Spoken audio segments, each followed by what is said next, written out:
Hi, you dirty bastard. Today we're going to be making some risotto. This recipe works for any kind of chicken, vegetable, whatever you're going to do. We're going to be making a mushroom, spinach, zucchini risotto. Um, Quick couple things. What we did for prep, we already pre-diced an onion and sliced some mushrooms. We like ours bigger. You can slice them however thin or small you want. We also pre-cooked some zucchini already. And then for our rice choice, we're going to be using this arborio rice. It's the most common rice used for risotto just about anywhere. For cheeses, we have a mascarpone cheese, which is a creamier cheese, and then just some freshly grated Parmesan. Some other notes that we've already prepped. This is a pot full of broth, some vegetable broth, and just a tad of chicken bouillon in there as well. We also have some white wine. If you are not old enough to buy wine, if you are not in the United States, 21 years of age, don't even try it. Just skip the part with the wine and move on to the next one. Do not think that you have to panic and try and go into a liquor store to buy some wine, or think that you have to steal your parents' wine. Don't do it. It's a bad idea. It's illegal. Don't be a dirty bastard. We also have some heavy whipping cream for some additional creaminess in it. So right now we have our pan here. This is the preferred pan that I like to use because it's a little deeper than your average pan, and it'll make the later steps a little easier and save you on dishes. We have a pan here going with some oil that's just about ready on medium heat. We have it at about a 6, and we're going to go ahead and start moving our onions and mushrooms over. So what we're going for with the onions is called caramelization. Got a bigger piece here, so as you can see, it's kind of cloudy right now. This is a yellow onion, and what we're looking for in the caramelizing is some brown edges a little bit, and for the onion to actually turn translucent. And if you don't know what that means, it means clear, see-through. So you can hear it start to sizzle immediately. Please be careful as you start scraping this in, just so that way you don't get onion everywhere. All right, it's not in any kind of rush, anything like that. This dish takes time. And for the recipe that we're gonna be using, we're gonna be using 1.5 cups of the arborio rice that I showed earlier.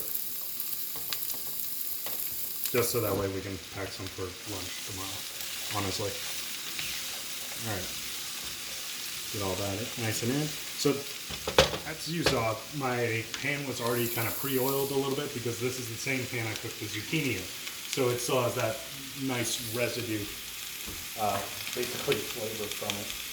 So at this point, we have our hot pan, and we're just gonna keep moving it around. If you determine that you need more oil, just go ahead and add more oil. Again, this is not something that you should be freaking out about over every little thing. It's all okay.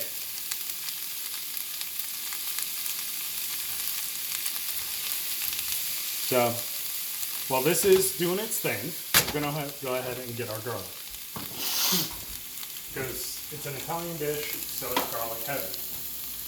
We're going to be using fresh garlic. If you don't have fresh garlic, garlic powder will work in here as well. Just note that this is like a salt, basically, so it'll absorb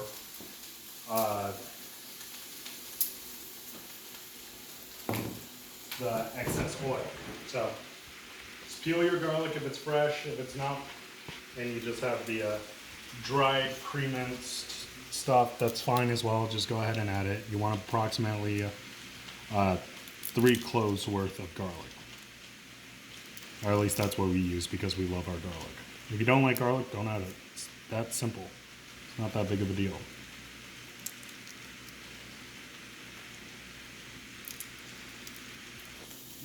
And again, we're just kind of listening to our pan sizzle, honestly. Sounds like it's a little dry at the moment, so as soon as I'm done peeling this one, go ahead and check on it and make sure that nothing's about to erupt into flames or anything like that. But overall, risotto is easy. It just takes some time. For cooking the rice, what we're going to be doing is cooking it in the... We're going to be toasting it, basically, in with the rest of it. The mushrooms and onions, I mean. So that one can fuck off. It's not a real clove of garlic. That's a clove of garlic. All right, before I start on this one, come back over here. Again, listening's our big thing. All right, it's kind of sweating a little bit. That's what we want to see. So you can see, and as my camera woman can smell, onions are starting to get more fragrant. Mushrooms are starting to not necessarily shrink, but adjust to the rising temperatures. So, just gonna move that veal and garlic.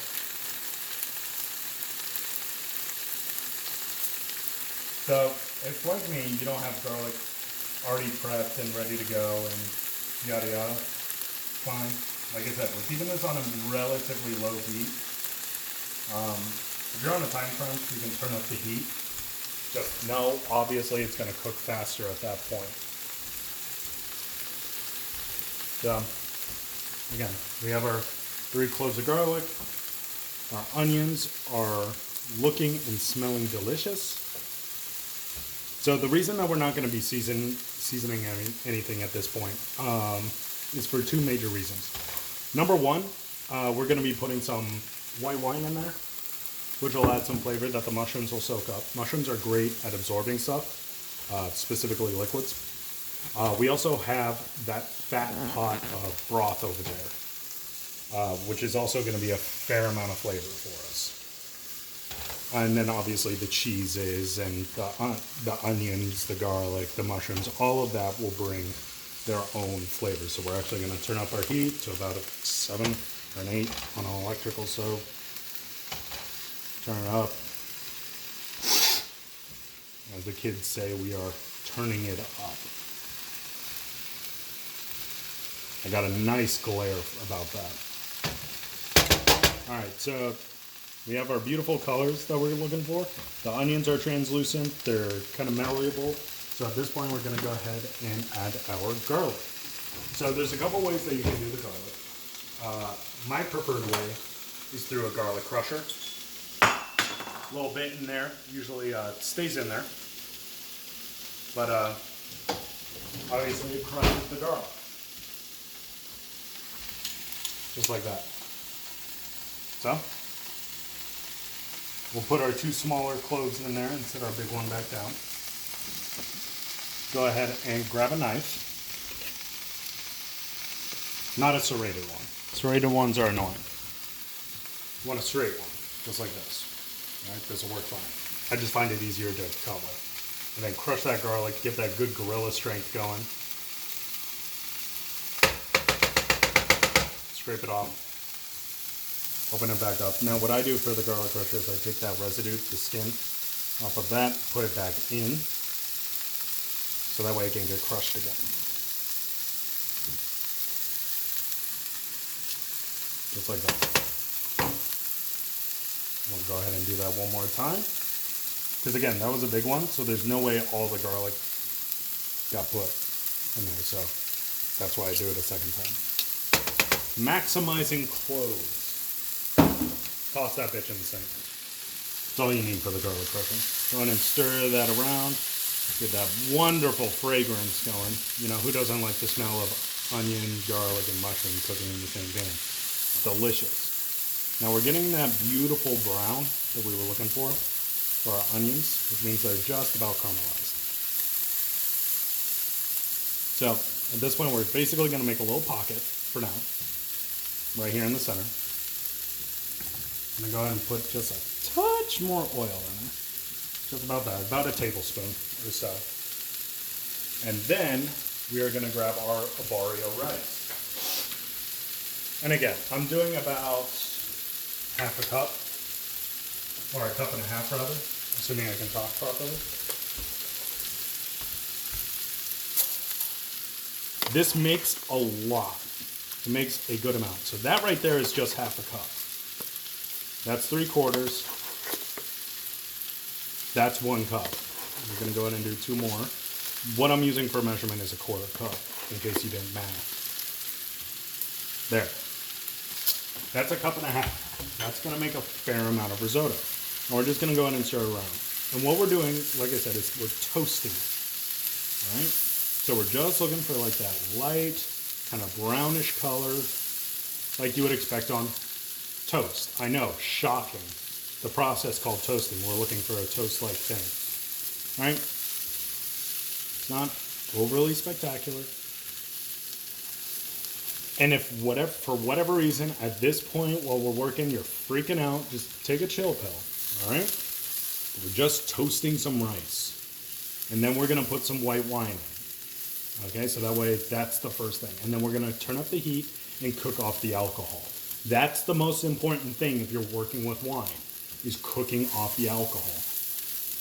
Okay? If you want to get drunk, go get drunk like a normal person. Don't punish your food for it. And if you have a problem with drinking, or you just say that it's only a problem when I run out, go seek help. All right? You thought you were coming here for a risotto recipe, you're actually coming here for a life lesson.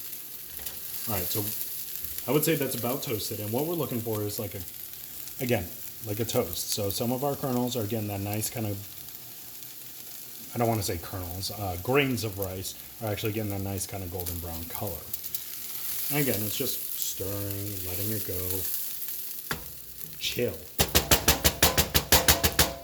So, time for our white wine.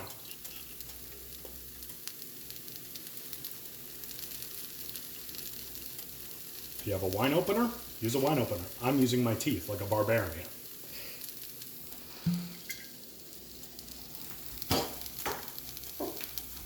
I got a big glare for that, but I offer no apologies. Okay, so what we're going to do is nice and easy. Don't want to do a lot. We're actually going to add some more. Just enough so that way all the rice can soak up that delicious white wine flavor.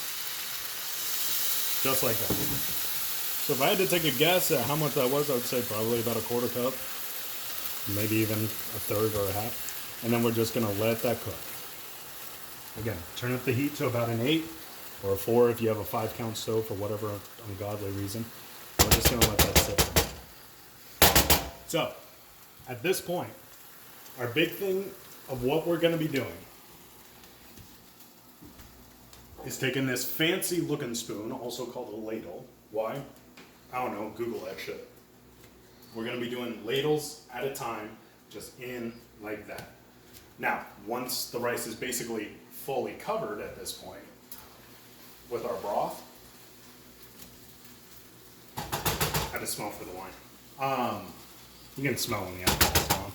It'll produce this nice, sweet flavor. Alcohol is a very low boiling point, so cooks off quickly. Anyway, so what we're going to be doing is taking this ladle.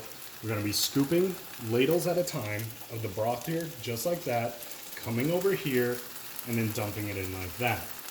All right, just 1, maybe 2 ladlefuls at a time. That's all it is. Yeah. All right. Like I said, the wine cooks off rather quick. You'll notice at this point we haven't put in our spinach. And there's a reason for that. Spinach cooks exceptionally quickly. So that's actually the last thing that we're going to put in. It also absorbs flavor very quickly. So just like that. All right. So at this point, we're going to start doing our ladle thing. So just like this, if you want to grab your pot to avoid spillage, just 1. And like that. So I'm actually going to do 3 ladlefuls at a time. Then set it back down. And go ahead and stir it around. Get all the rice in there. Alright? Go ahead, do it like that. So at this point, if you've ever cooked rice before, that's basically what we're doing. Just slowly. Right? It's basically all we're looking for. So the end result, what we're going for here, is for the rice to part like the Red Sea. As you can see, the broth doesn't allow it. It all just scoops together immediately. You want to be able to have a nice, clear path through. Taking a rubber spatula, like what I'm using here, and just being able to go like that. And it will part ways, slowly coming back together. So we're gonna want to keep this on our heat like this until it's basically evaporated. And once we're done with this part, we'll come back in about part 2, because this part takes about 30 minutes. So that's it.